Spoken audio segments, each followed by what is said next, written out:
What's new? Got anything for the afternoon edition? No, nothing new. Tell a king his nemesis is out here. Now, Miss Logan, maybe you'd better drop back a little later. Cap Street's tied up on a very important case. It's all right. An important case, huh?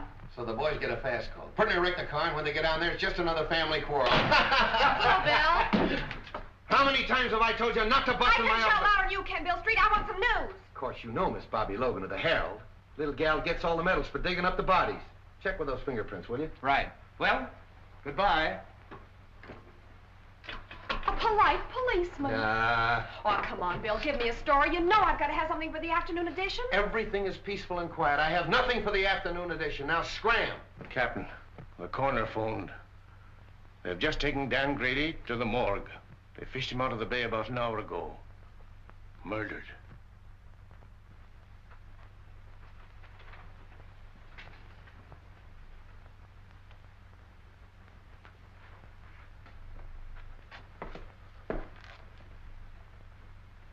Oh, he's going to take this pretty hard, Mike. Sure. Him and Dan was just like brothers. Yes, I know.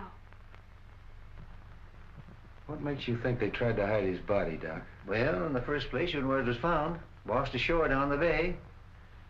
Lungs were collapsed. That means the body was under water pressure for some time. This was tied around the ankles, and there were deep bruises. Tied a weight on him and threw him overboard. That's right, Bill. After the bullets had done their work. Yeah. Did you get them over to ballistics? Mm-hmm. There's a clothes he had on. Take a look. Seaman's outfit. Andy, check these clothes and see if you can find out where he bought them. Thanks a lot, Doc. I'll check with you later about Dan. All right, Bill. This hits the whole department with a jolt, Bill. Hit me a little harder than the rest. Dan and I were together as kids. Took our training together. Pounded the same beat. Yes, I know. You say he was on a smuggling detail. Yes. That ought to lead us to something. Nothing unless he was following a hot trail. You know Grady. He always preferred to work lone wolf on a case. Well, it's in my department now, Chief. It's homicide. Yes, and you have command of every resource of the department. I may need it. Because I'm going to find out who killed Grady if it's the last thing I do. I know you will, Bill. And good luck. Thanks.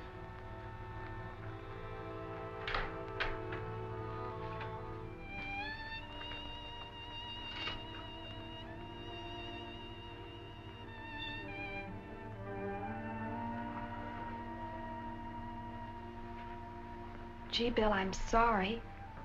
I wish I could help. Thanks, Bobby. funny, but somehow I can't realize it.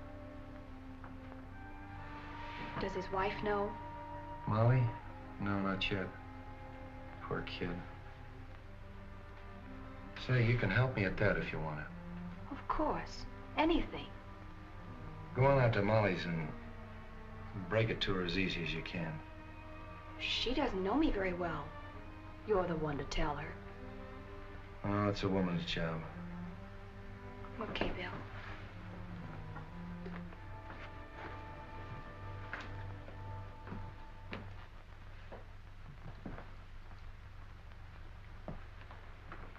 I came just as soon as I heard the news. Am I glad, Wong? I sure can use you. Unfortunately, I can't call you in on this case officially. I'm more or less doing it on my own. I'll do everything I can to help. Dan Grady was my friend, too. Thanks. You know what it means to me. Well, not too fast with your thanks. You know, the only reason I've been useful in the past was because in each case the Orient was involved. Well, Dan Grady was assigned to the smuggling detail. And smuggling in San Francisco means the Orient. Let's have a look at his office. Good. Wife and kid.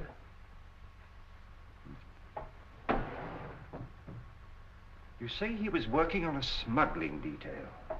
Yes, sort of a roving commission. The reason they gave it to Dan is because he was born and raised here in San Francisco. He knew every nook and cranny. But the seaman's clothes would indicate that he was working on something at the waterfront. Yeah, but what? Whoa, look here. What is that?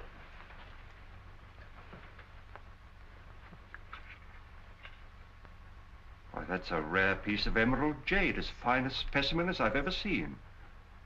Carved in the fashion of the Ming dynasty. Why, the art of that carving has been lost for hundreds of years. This piece is worth $2,000 or $3,000. Really? Dan was sure working on something hot. Probably that's why he was killed.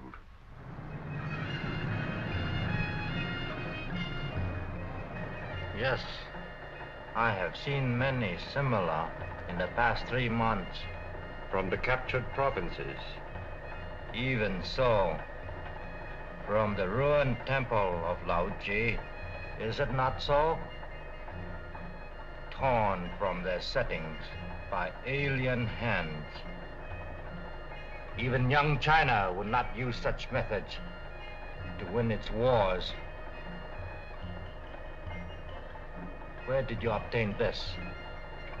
It was in the drawer of the desk of the policeman who was killed.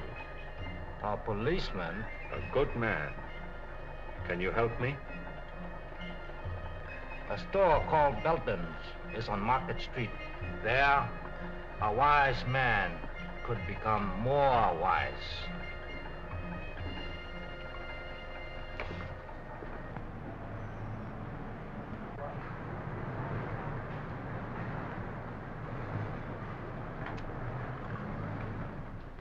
How do you do? I'm Mr. Belden. Something I can do for you? I'd like an appraisal on this piece. Why, certainly. Oh, a most unusual piece. The coloring is magnificent. But I'm afraid I can't appraise its real value. But I understood you specialized in Oriental jewelry and art objects. No, only imitations. We haven't a piece of jewelry in the house worth over $50. I'm afraid you've come to the wrong place. So it would seem.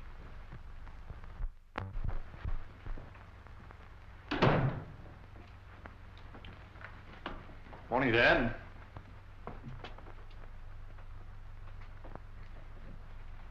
I suggest you try Harrington's over on Kearney. They handle that class of merchandise. Thank you for your time. Not at all. I'm sorry I couldn't help you.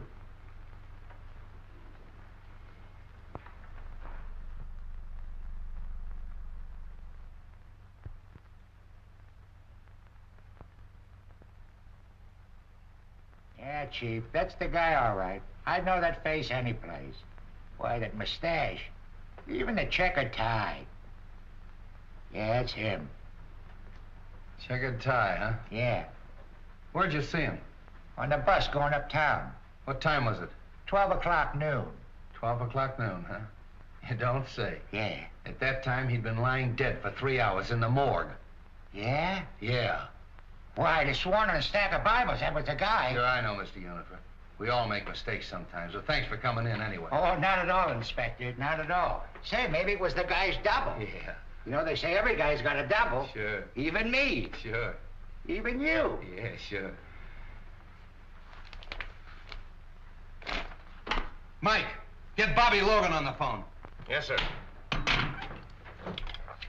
Market 6400. Hello, Bobby. I was just trying to get you on the phone. Oh, are we going someplace? Yeah, you're going someplace. If you ever pull a bright idea like that again. Well, what's the matter with that? Somebody might be able to give you a lead. Somebody might be able to give me a lead. I've had every crank in San Francisco in here this afternoon. Yeah. Logan doesn't answer. Where do you think I ought to look for her? Try my office. Huh?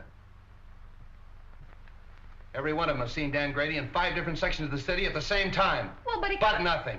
You see that guy that just went out of here? Yes. He was on the bus today at noon with Dan. Well, that's silly. Of course it's silly. But I've had to talk to those goofs. That's what your idea's done. Wasted my whole afternoon. Yeah, Mike. A gentleman out here says he saw Detective Grady. What? Miss Logan will interview him. Well, did you hear it? Just faintly. Go on, he's your witness.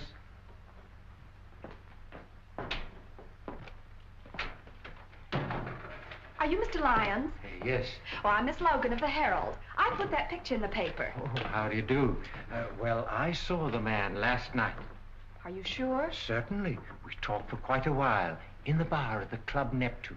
Good afternoon, Miss Logan. I came in answer to your advertisement. Oh, now look, Mr. Wong. Now give me the details and talk fast. Oh, hello.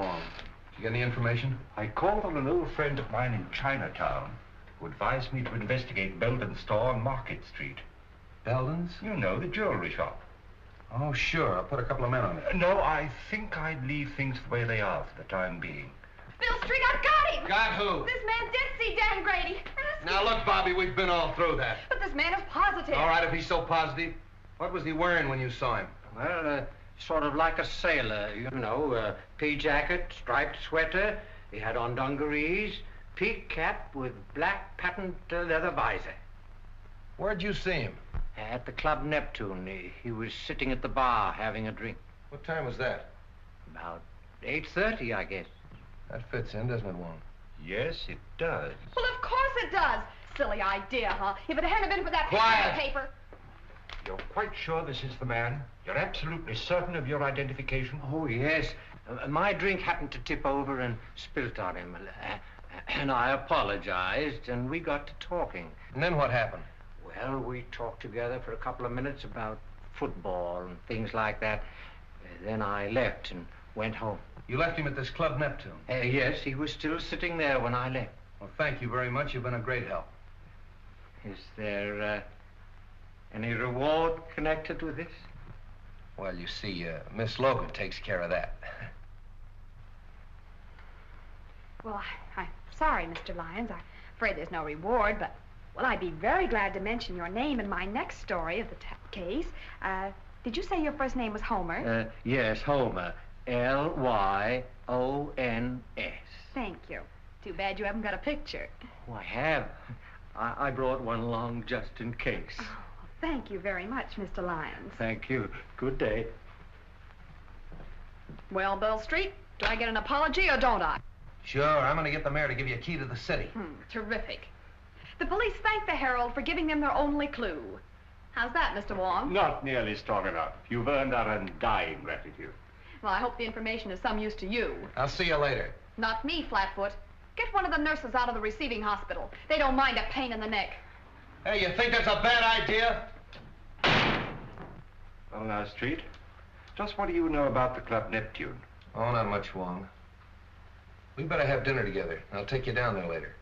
I want to talk to this Harry Lockett. Harry Lockett? Yeah, he's the fellow that owns the Club Neptune. Hardway Harry, they call him. Hardway? Oh, a gambler? Yeah, gambler, smuggler, crook, everything.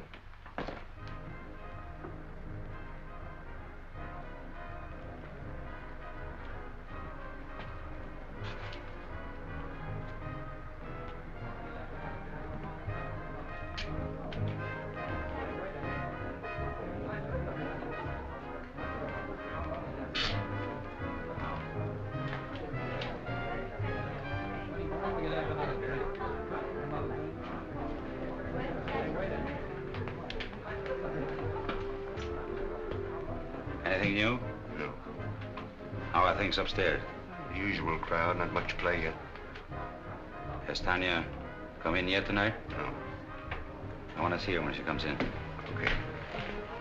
Well, then. Get in.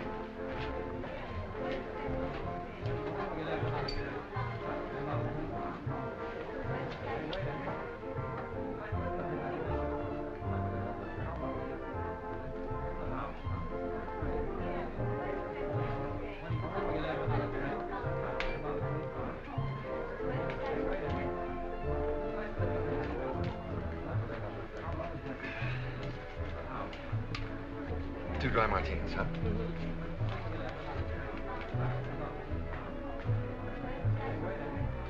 Well, don't you recognize anything? What? I'll bet you don't even know what day this is. Of course I do. It's Friday. That's why you insisted upon coming here for a fish dinner. Oh, no, it isn't. We came here because this is an anniversary.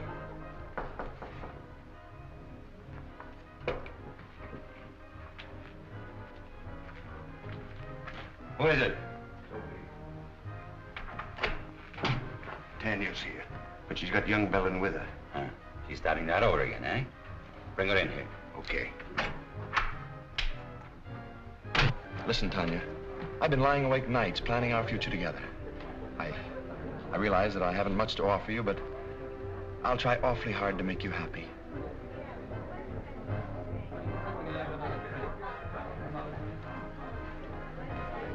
Oh, excuse me, Frank. I think I better go fix my makeup. Surely.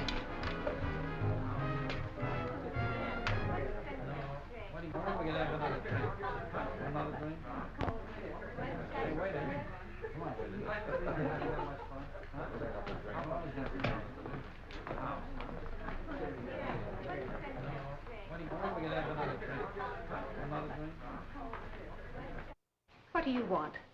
I thought I told you to keep away from young Belden. And I told you that my personal affairs are none of your business.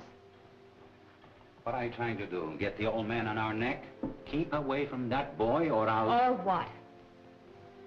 I guess if I'm good enough to help handle his smuggled junk, to run the risks that he cashes in on, I'm fit company for his son. Well, what about a certain other gentleman?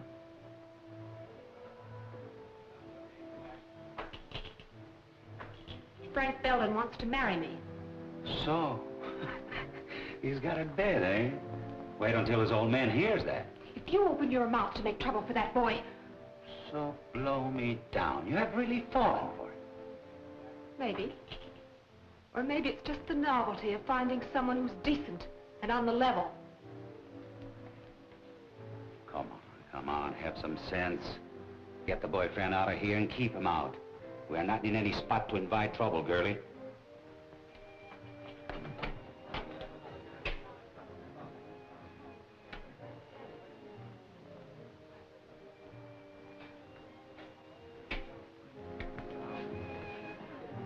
I seem to have developed a headache, Frank.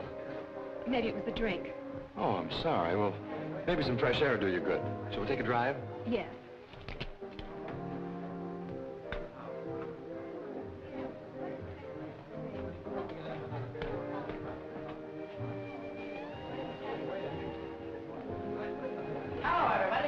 Well, ain't it grand we can all be together? Tommy, give me my usual. You know, the good old double.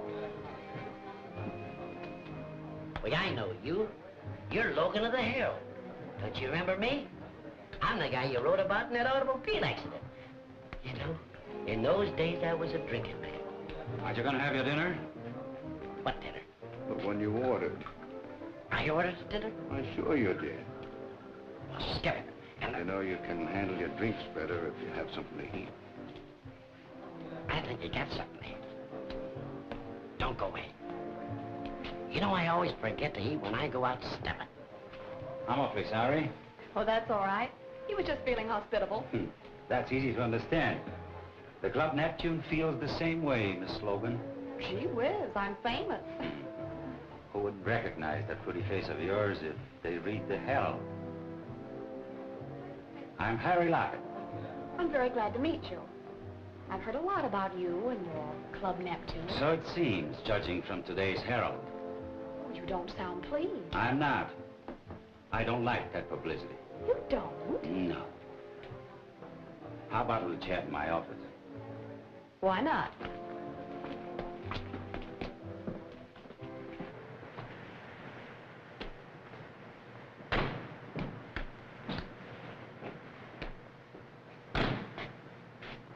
I think I'll take a look round the back.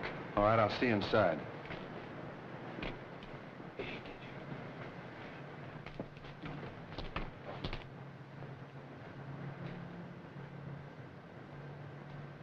You see, Miss Logan, we don't like newspaper people around here. I see your point. You know, if you had this place soundproof, those poker chips up there wouldn't make such a racket. Just a little friendly advice. Thanks. And here's some for you. I wouldn't write any more stories about the Club Neptune if I were you. Are you trying to tell me what to put in the Herald? I'm trying to tell you what you shouldn't put in the Herald. In fact, I'd just as soon you stay out of here. I think you'd be safer. Sometimes some people get hurt. Yeah, Dan Grady got hurt, didn't he?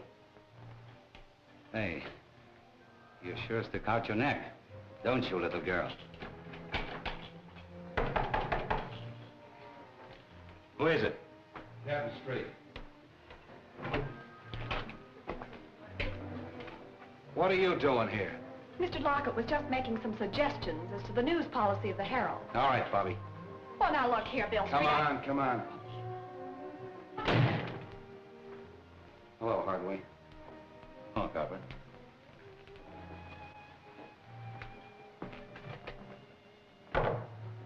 Have a drink? No, thanks.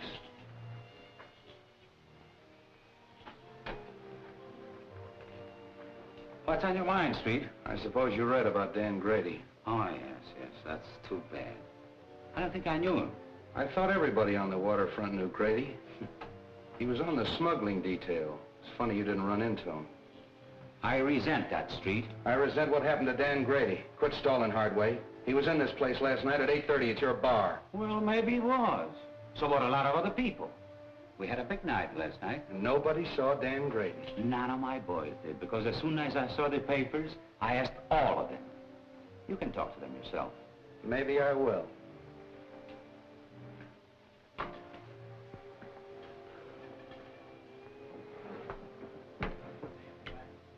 Cigarette?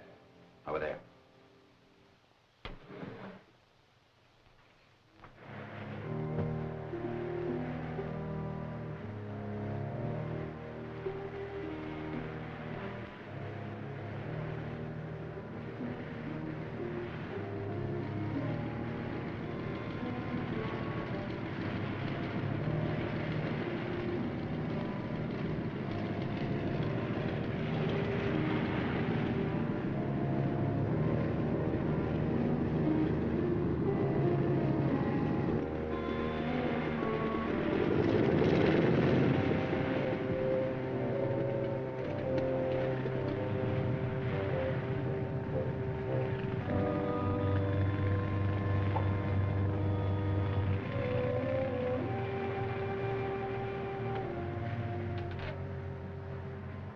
I don't pay any attention to me if I seem a little tough, Harry. Dan happened to be a pal of mine. His body washed up on the beach this morning. Been in the water for 12 hours.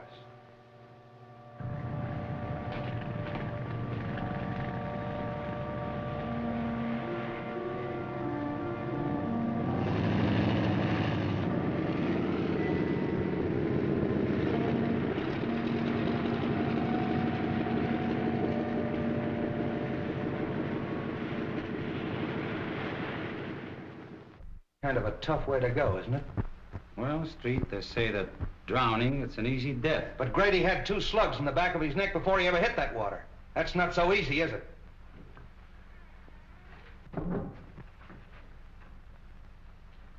Well, Street, if there is anything I can do for you... Open that door. Open that door.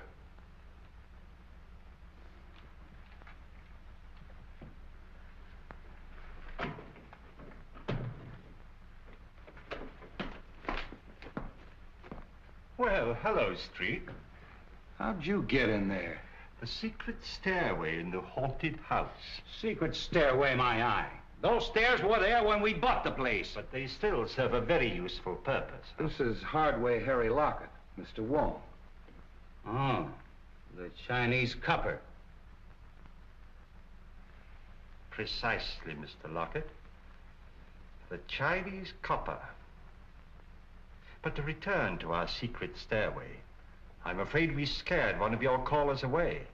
Evidently, he didn't care to meet my friend, Captain Street. Seafood is our specialty, Mr. Wong. That was probably Cap from the fishing barge. He saw I was busy and beat it. That very adequately describes his exit. He comes in that way because he doesn't like to go through the cafe. Close to the... Slightly fishy, Mr. Lockett. Very fishy. Now get this, Hardway. If I find out that anything happened to Grady in this place, I'm going to tear it apart. If you ever do, I'll help you. Come on, Wong. Goodbye, Mr. Lockett. Goodbye, Mr. Wong. Oh, sorry. Didn't know you were busy. He's not. Because we're just leaving. I beg your pardon, but we've met before, haven't we, Miss... Serova's the name, but we haven't met. I'm so sorry. Oh, now I know what prompted my mistake. I saw you sitting outside in a car with young Mr. Belden. What was he doing here? We had dinner here. Do you mind? Excuse the boys, Miss Serova, but it's their business to be curious. This is Mr. Wong, the famous detective. And this is Captain Street of the San Francisco Police. Your head waiter says you found my compact. Yes, it's my desk. I'll get it for you. Drop in any time, boys. It'll be your turn to drop in on us the next time.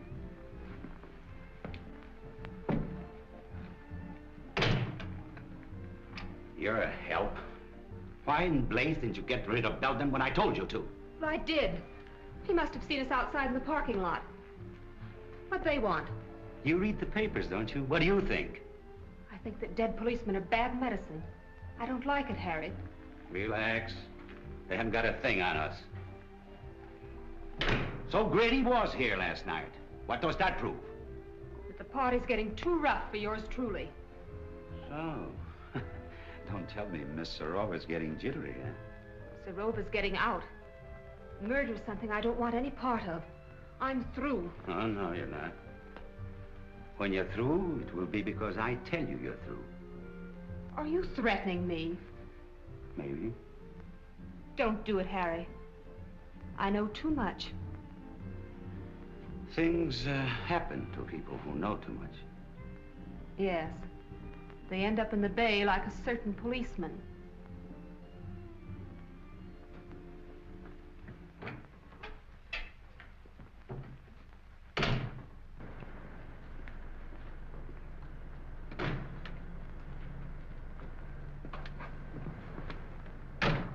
That seafood gag of Hardway's was a hot one.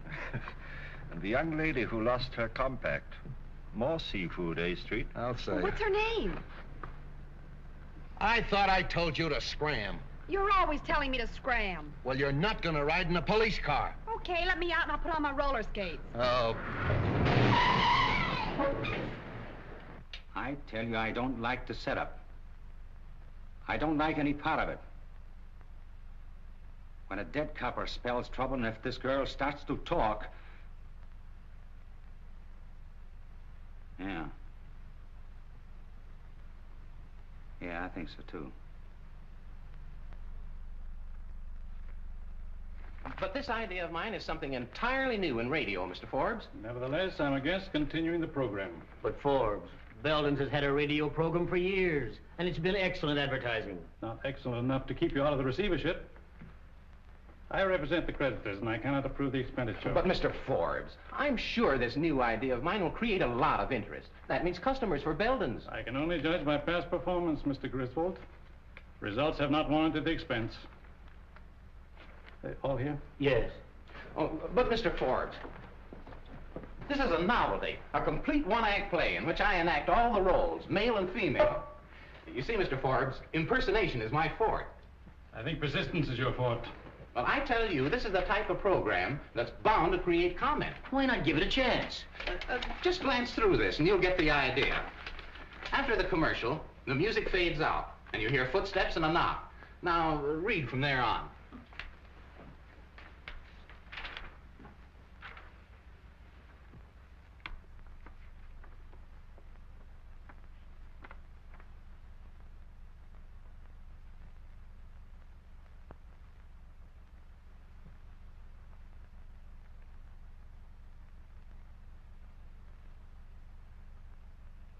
Pretty melodramatic, isn't it?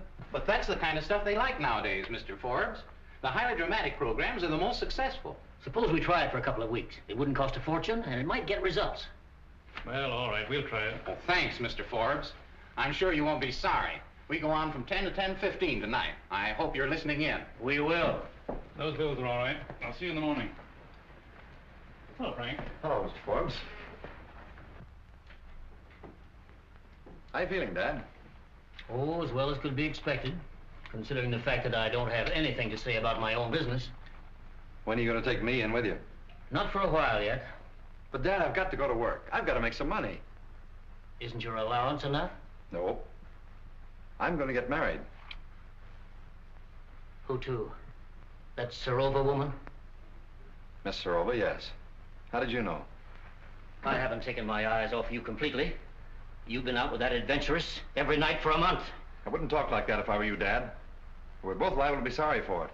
Besides, it won't change my decision. Frank, I won't permit you to wreck your life, to throw away your entire future for the sake of that scheming, unscrupulous... That's enough! I'm sorry you feel that way about it, Dad, but there's nothing you can do about it. You'll never marry that woman. Do you understand? Never!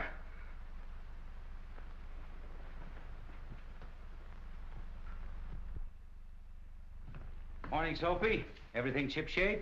No sign of the police, if that's what you mean. Oh, why, Soapy, that's the farthest thing from my mind. Bring me the checks from last night, eh? Okay.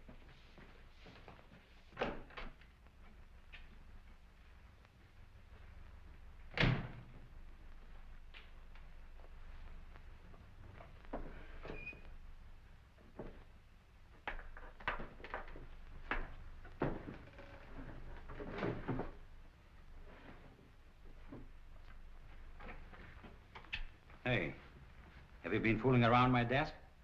Me? Mm-hmm. Well, I wouldn't touch your stuff, boss. Something missing? Yeah, my gun. Gee, that ain't so good. When'd you last see it, boss? I don't know. Yesterday, I guess. I want to talk to you.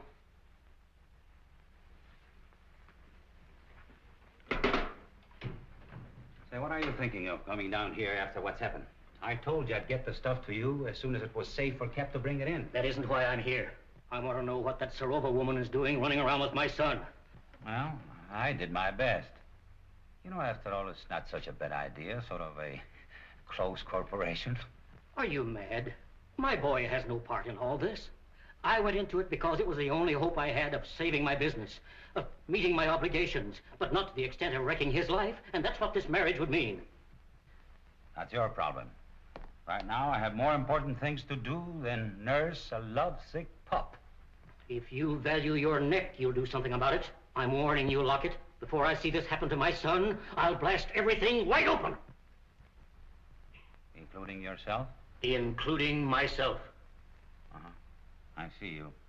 You like the idea of a few months on Alcatraz? I'll stop at nothing.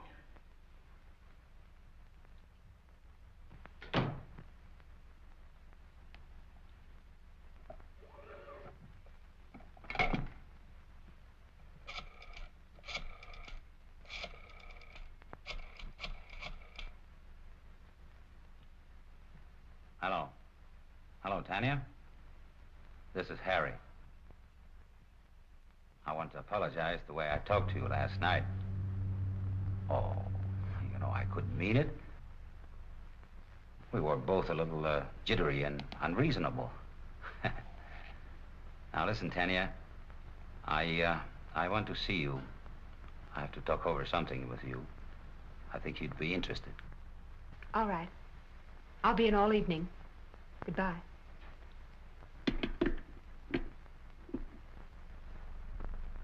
Hope I didn't keep you waiting, Clancy. Oh, that's all right, sir. Don't mention it.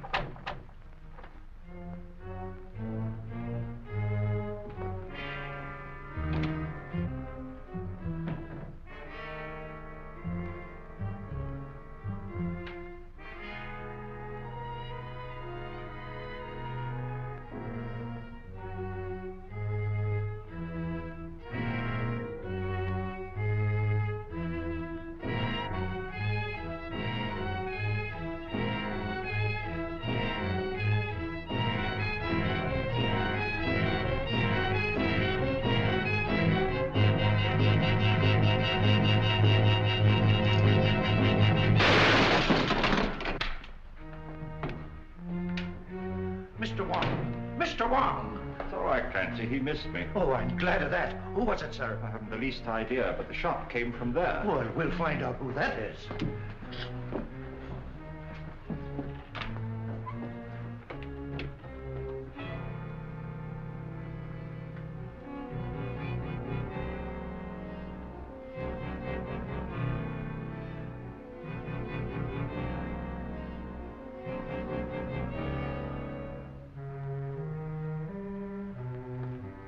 Well, whoever it was, beat it out the back and left the door wide open. Whoever it was, he killed Mr. Belden. What? Oh, glory be! Get straight.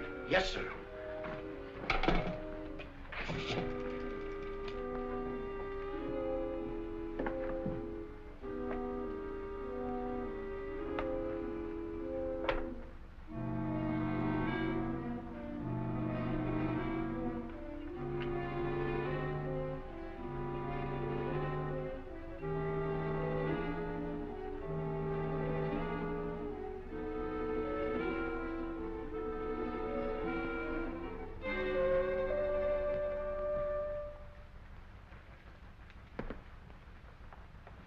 This case has got a million angles.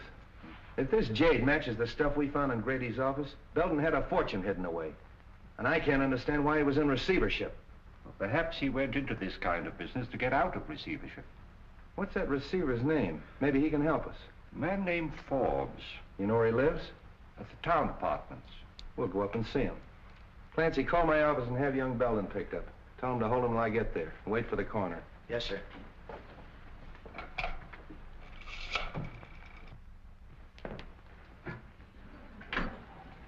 Good evening, gentlemen.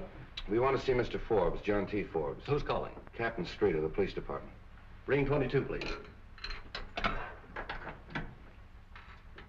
Captain Street of the police department to see Mr. Forbes. Yes, sir. Go right up, Captain Street. That's number 22. Captain Street? What on earth can he want?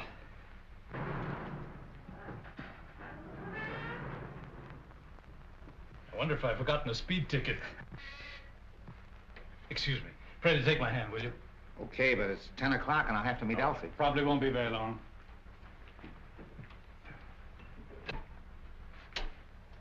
Captain Street? That's right, and it's Mr. Wong. How do you do? How do you do? Come in here, gentlemen.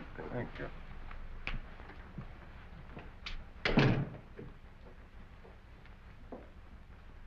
I'm afraid we interrupted your game, Mr. Forbes. Oh, that's all right. Sit down, gentlemen. I've heard a great deal about you at one time or another, Mr. Wong. I'm certainly glad to meet you. Thank you. Well, now, gentlemen, what can I do for you? Might as well come to the point, Mr. Forbes. Frank Belden Sr. of the firm for which you're receiver was found dead a half an hour ago in his store. What? Poor old Frank.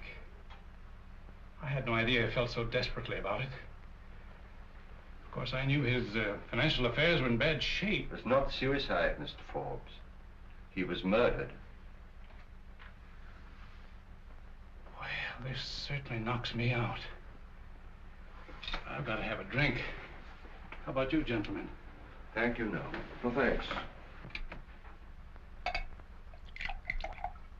Murdered. Who found him?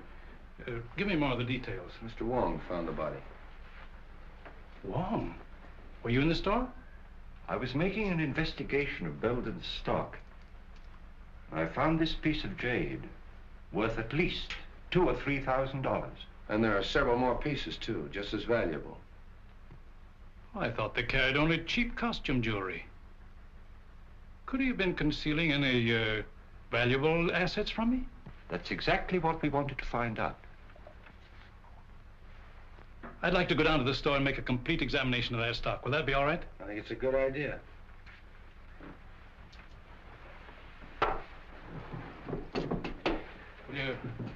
Do you have a cigar, gentlemen? Yes, thanks. No, thank you. One more thing, and I think you should know. That jade was smuggled. And one of our own men on the smuggling detail was murdered, running it down. And the trail seems to lead to Belden's store. Why, this is the worst thing I've ever heard. Excuse me. Hello? Yeah. It's for you. Thanks. Street speaking. What? I'll go right up. There's been a shooting on the floor above. Can we get out this way? Yes.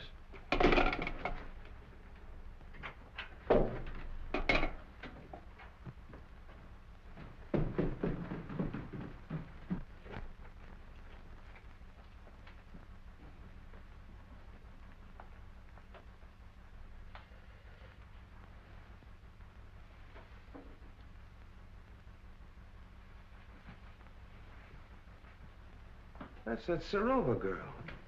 How do you like this? A murder right over my head. Yeah? Oh, you're the clerk. Yes, sir. I telephoned headquarters from downstairs. Thanks. What do you know about this? Nothing, except what the switchboard operator told me. What'd she tell you? Well, I was sitting in the lobby when all of a sudden she started yelling, Miss Serova's being killed. All right. Take it easy. Sit down. What did you hear on the phone? Well, I was sitting there as usual when the buzzer sounded, and it was a call from 32. What time was that? About 14 after 10. That's an odd time to remember, 10:14. Well, I'm not sure, but it was 15 after 10 when I heard the shot. And they were arguing about a minute. Who was arguing? Miss Serova and the man. Well, what were they arguing about? What'd they say? Well, he said, get away from that telephone. That's the last time you're going to pull that sort of stuff on me. And Miss Serova yelled, don't shoot, don't shoot. But he did. It's quite possible, Street. The receiver's off the stand. Yeah. Did you recognize the man's voice? No, but he was awful mad. Anybody come through that lobby that might have come up here? No, sir. Did you pass anybody on the way up? I didn't see anybody. All right, that's all for now. Stick around downstairs. Oh, hello, Doc. Prints, photographs, the works. And I want you to get me that Oh, little Bo Peep, huh? What are you made up for? That's all I need! Just be sure to get everything in this corner, will you, please?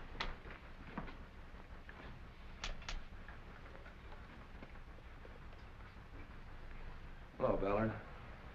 What are you doing here? I thought I told you to tail Hardway. I was trailing him. I lost him in the traffic at 8th and Market around 9 o'clock. I've been looking for him ever since. That's wonderful. Get my office on the phone. Get me police headquarters. Hey. Remember the last guy we saw Serova with? Hardway Harry. And he ditched Ballard an hour ago. That's our man. Just a minute. Hold it, Mike. Hello, Mike. Hardway ditched Ballard about an hour ago. 8th and Market. Yeah, I want you to send out a couple of men to have him... What?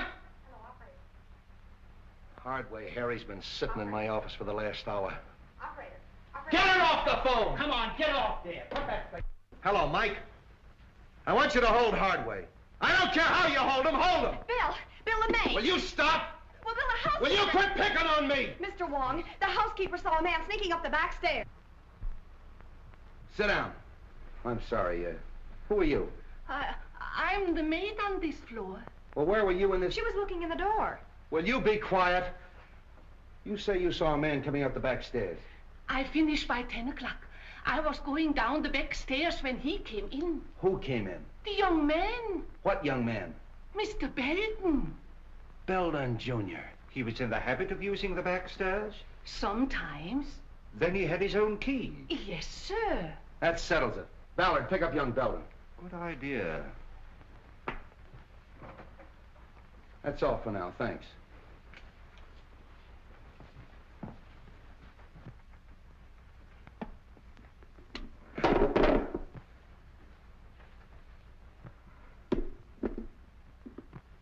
You know, Wong, Belden knew Serova. Hardway knew her. They're all mixed up in this thing some way. I'm gonna have them all come in my office tomorrow morning at 10 o'clock. What am I doing?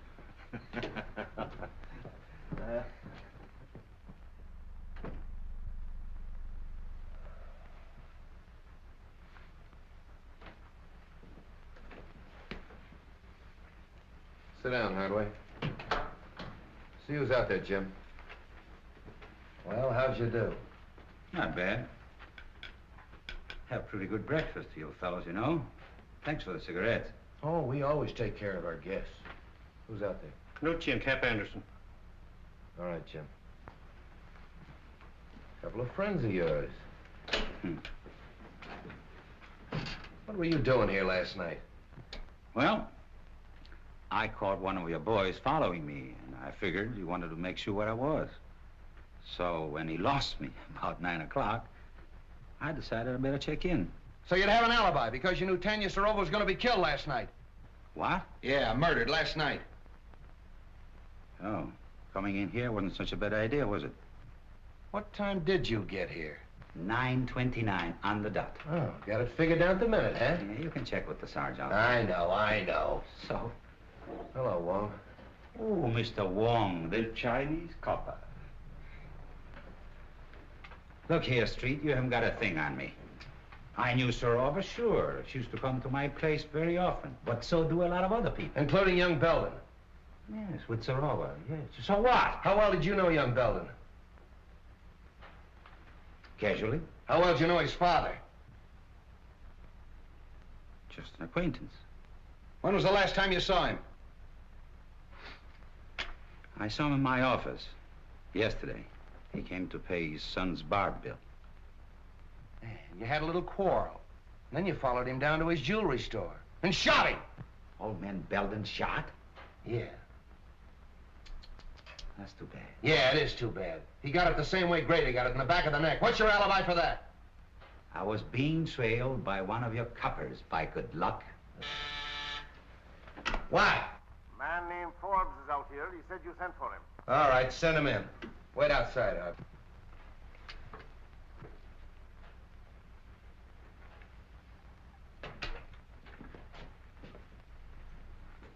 Good morning, Mr. Forbes. You want to see me, Captain? Yes. You know Mr. Wong. Oh, yes. How are you, Mr. Wong? Forbes? We were kind of interrupted last night, and I'd kind of like to find out what you know about young Belden. Well, I'm afraid I can't tell you very much. Most of my dealings have been with his father. Well, what sort of a kid is he? Well, he's always struck me as being a rather nice sort of a chap. Quiet, well brought up, and... So you don't think for a minute that he had anything to do with his father's murder? Maybe. I do know he's mixed up in Serova's death. Oh, I can't believe that, Captain. Why, it isn't possible. I'm afraid you're wrong. There's Belden, Captain. Picked him up in a quick lunch joint, having coffee. All right, sit down. Have you met Mr. Wong? Perhaps you met him last night. No, I've never met Mr. Wong. How do you do? We've been looking for you all night. Where were you? I don't know why the police should be interested in my movements. What's this all about? What were you doing in Tanya Serova's apartment last night? Oh, we know you were there. The maid saw you sneaking up the back way. If I were you, I'd tell the captain all he wants to know. Well, I don't know what this is all about, Frank, but you're welcome to my legal advice if I can be of any assistance to you. For his father's sake, I feel that I ought to do everything I can to protect him. All right. But I still want to know what you were doing in Tanya Serova's apartment last night at 10 o'clock. Were you there, Frank? Yes, I was there, but I didn't kill her. She was dead when I found her. Don't give me that. Well, you don't know what you're saying, Frank. I demand that this boy be advised of his constitutional rights. I'll take care of his constitutional rights. This is a murder investigation. Tanya Serova was killed last night at 10:15. Just 15 minutes after this young man was seen going in her apartment. That's not true. It's not true, I tell you. She was dead when I found her. Are you sure of the time, Street? Your own switchboard operator heard the argument and the report. They phoned Street in your study, you remember? Yes, that's right. All right, Belden, alibi out of that.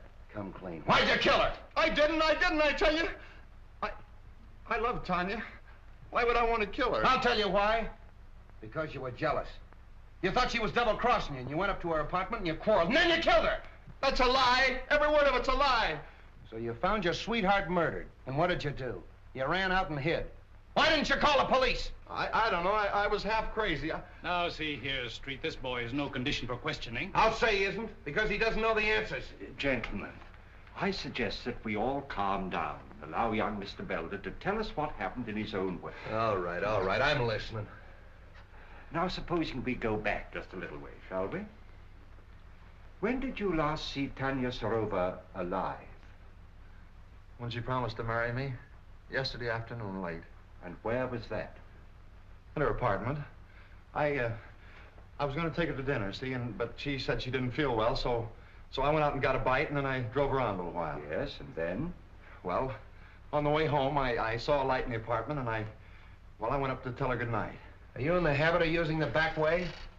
Yeah, I had a key. See, sometimes Tanya wasn't in, and I'd go in and wait for her. Yeah, but she was in last night. Did you use the key then? No. No, that's funny. I remember that the door was open. Hmm? What else do you remember?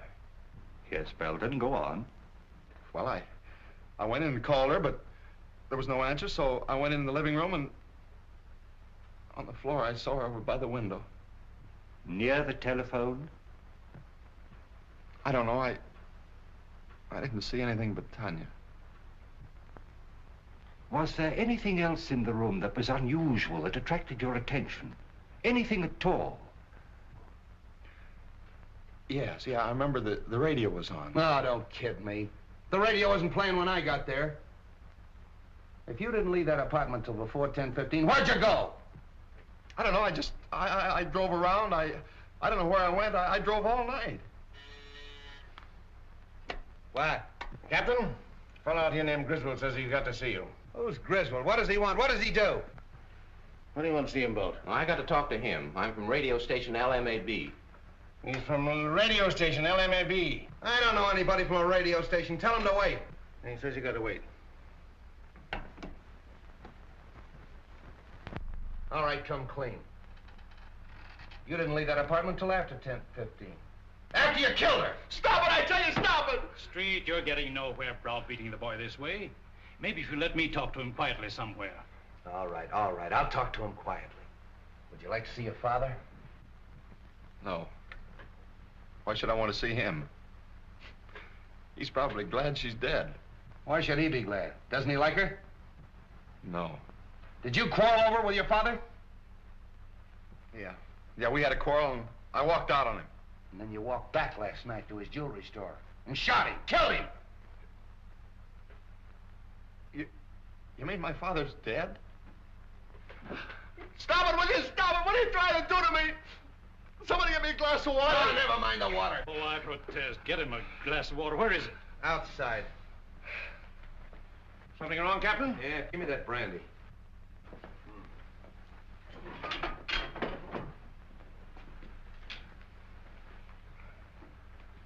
Now go and sit down. What do you want?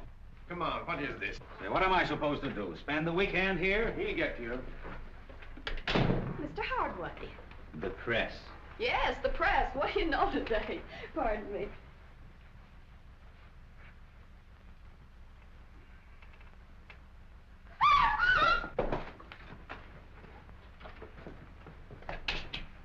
What's the matter? Who is this? It's the fellow from the radio station, Griswold. Where'd this paper file come from? Say, that looks like mine. It's missing from the desk. All right. Who did it? This is a payoff right in my own office. Stay away from that phone.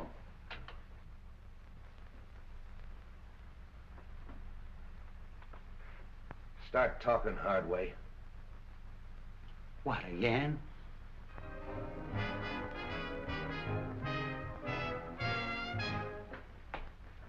Sorry for the interruption, Mr. Wong, but that was a new program, and I wanted to check on it. Not at all. It's all most interesting. Yes, but full of headaches. Replacing Griswold is going to be one of them. I can quite imagine. His programs were popular, weren't they? Very. He was a talented young man. Wrote most of the sketches and played all the parts in them. He played female roles as well? Oh, yes. In the sketch you want to see, the one he did last night, he played a very emotional feminine role. Here's the manuscript for it. Thank you. This program went on the air sharply at 10 o'clock? Oh, yes. Radio works on split seconds. Every program is timed exactly. And it ran for how long? 15 minutes in all. The sketch went on at 10:01 and finished at 10:14. The balance of the program time was taken up with commercials. It's advertising. Would it disturb you if I turned on this program? Not at all. I've just finished. I'd like to take this with me. Oh, perfectly all right. Thank you very much. Goodbye. Goodbye. Presenting for your entertainment the first mystery thriller in their new series of programs.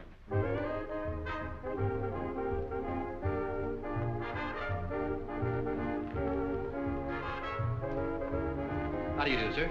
Can I help you? Yes. Is this the new remote control radio? Why, yes, and a very fine instrument, too. I wonder if you'd be kind enough to give me a demonstration. I'd be glad to. Won't you sit down? Thank you. Now, this is the remote control box. Looks like the dial of an automatic telephone. And works very much on the same principle. You see, it's not attached in any way to the demonstration radio. However, being in any part of the house and desiring to change the program, we simply switch the dials and the radio automatically switches. I'll show you. California, fair Tuesday and Wednesday. Moderate temperature, light to moderate northerly wind off coast. At just what distance would that still be effective? Guaranteed up to 200 feet. Tuesday and Wednesday. Rains extreme northwest. And you can shut the radio off in the same way? Oh, yes. Just press down on this right here. Coming suddenly and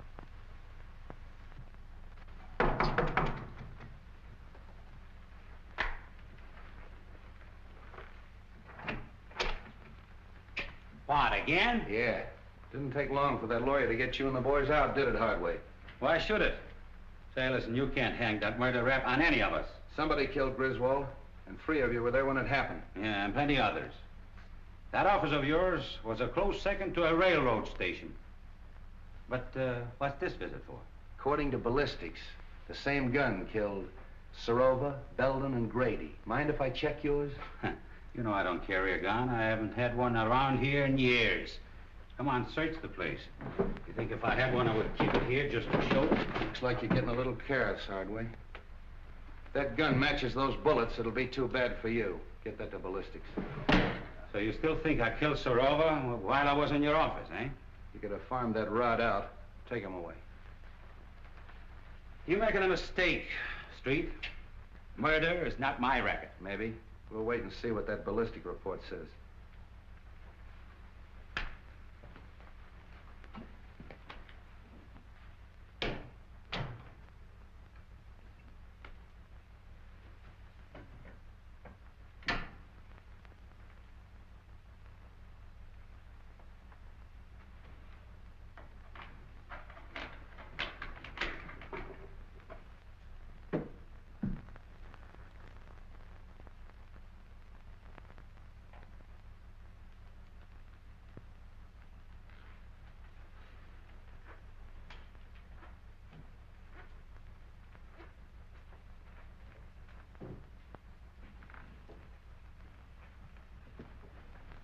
All right, keep your hands right there.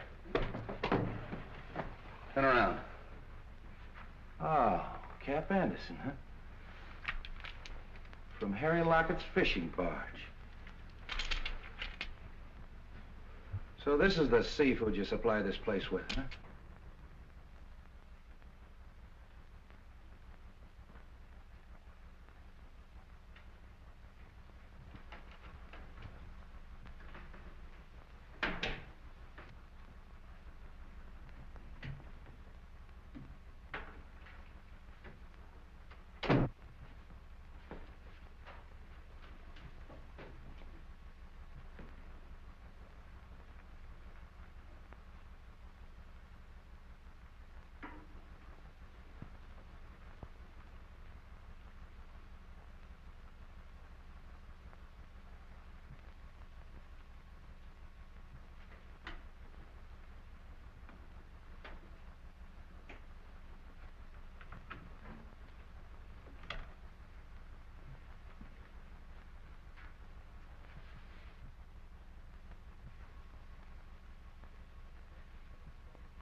This is Mr. Wong, Bessie. I'll be experimenting with the phone for a little while, so pay no attention if it rings.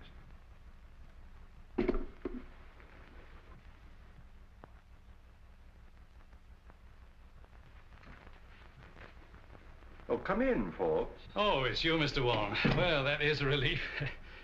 I was wondering who was up here. Oh, you put that string down past my window. Yes. When I found the receiver off the stand last night, I had an idea that the switchboard operator was intended to overhear what she heard. I don't follow you. I believe that the murderer had a way of forcing her to listen at the right time. You think that a murderer would deliberately invite a witness to his crime? He might arrange to have her think she was a witness. With a piece of cord, a telephone, and a radio. I don't understand. Now, this radio is a new remote control model. Now, let us assume that a certain radio program exactly fitted a given situation. How easy it would be to tune in the desired station at the right time and be nowhere near the instrument. Oh, I see. You mean that the crime could have been committed some time before? Of course. And by any of our suspects who had such cast-iron alibis. Hardway Harry Lockett, for instance, who planted himself in Street's office at the supposed time of the murder. Any of his friends. Even young Belden? Even young Belden. He was here at 10 o'clock. Who knows? Perhaps it was his second visit. You don't believe that, do you? No. Nor that any of the others did it, either? No.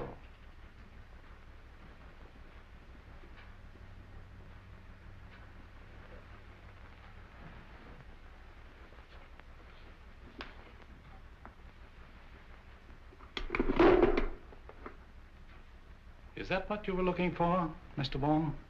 Yes. And you pulled the cord. When I went to get the drink. And when you reached for the cigars? I turned off the radio by remote control. Thank you, Mr. Forbes. Keep away from that telephone. Get over there.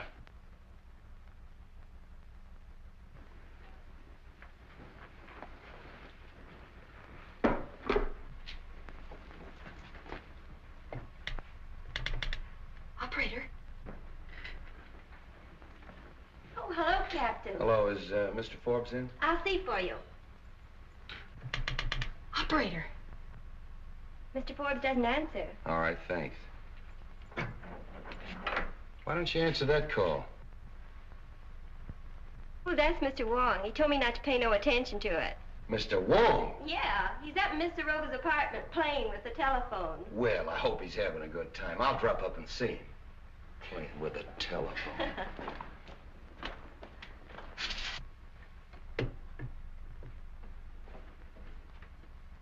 I killed Grady because he was in the way, and Belden because he was getting ready to talk. Griswold when he recognized his own program, and Tanya Sarova because she knew too much.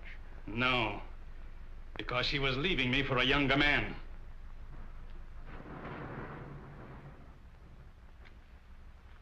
It's you who knows too much. Wong, this is Street. Just a moment, Street.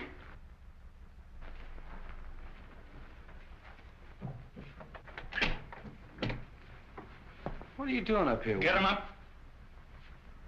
Over there with him.